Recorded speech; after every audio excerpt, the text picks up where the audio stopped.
திருவள்ளுவரின் வழியில் வாழ்ந்து வாழ்வின் உன்னத நிலையினை அடைய திருக்குறளோடு நாம் என்னும் இந்த நிகழ்விலே இணைந்திருக்கின்ற உங்கள் அனைவருக்கும் முதற்கண் வணக்கம். குறள் எண் 664, அதிகாரம் வினைத்திட்பம். மகாத்மா காந்தி அவர்கள் சபர்மதி ஆசிரமத்திலே இருந்தபோது விடுதலை போராட்டத்தோடு அந்த பகுதியில் இருக்கின்ற மக்களுக்கு அவர்களின் குறைகளையும் தீர்த்து வந்தார். ஒரு நாள் ஒரு பெண்மணி தனது 10 வயது குழந்தையை அழைத்துக் கொண்டு ஆசிரமத்திற்கு வந்தார்.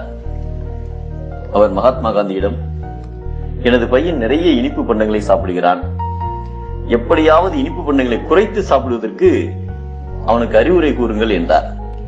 அதற்கு மகாத்மா காந்தி அவர்கள் அந்த பெண்ணிடம், நீங்கள் அடுத்த 10 நாட்களில் என்னை வந்து சந்தியுங்கள், நான் அவருக்கு அறிவுரை கூறுகிறேன் என்றார்.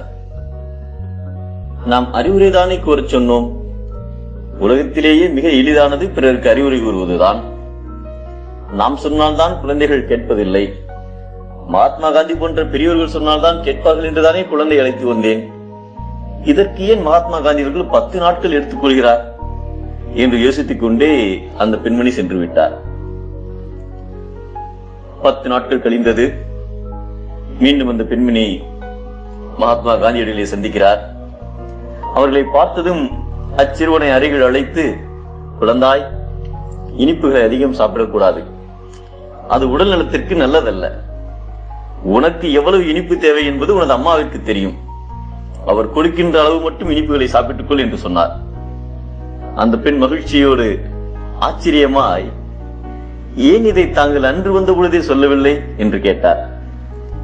அதற்கு மகாத்மா அவர்கள், அம்மா, எனக்கும் இனிப்புகள் அதிகம் பிடிக்கும். நானும் இனிப்புகளை விரும்பி சாப்பிடுவேன், நிறையவும் சாப்பிடுவேன். நீங்கள் வந்து சென்ற பிறகு நான் இனிப்புகளை நிறைய குறைத்து விட்டேன். நான் முன்பை விட இப்பொழுது ஆரோக்கியமாக இருக்கிறேன். இப்பொழுதுதான் நான் உண்மையிலேயே பிறருக்கு அறிவுரை சொல்வதற்கு தகுதியானவன் ஆகிவிட்டேன் என்று அவர் சொல்லி முடித்தார். அறிவுரை சொல்வது முக்கியமல்ல, அதன்படி நாம் நடக்கிறோமா என்பதுதான் முக்கியம் என்பதைத்தான் சொல்லுதல் யார்க்கும் எளிய, அறியவாம் சொல்லிய வண்ணம் செயல் என்கிறார் நம் திருவள்ளுவர். சொல் நமது எண்ணத்தின் வெளிப்பாடு, செயல் நமது வாழ்க்கையின் வெளிப்பாடு.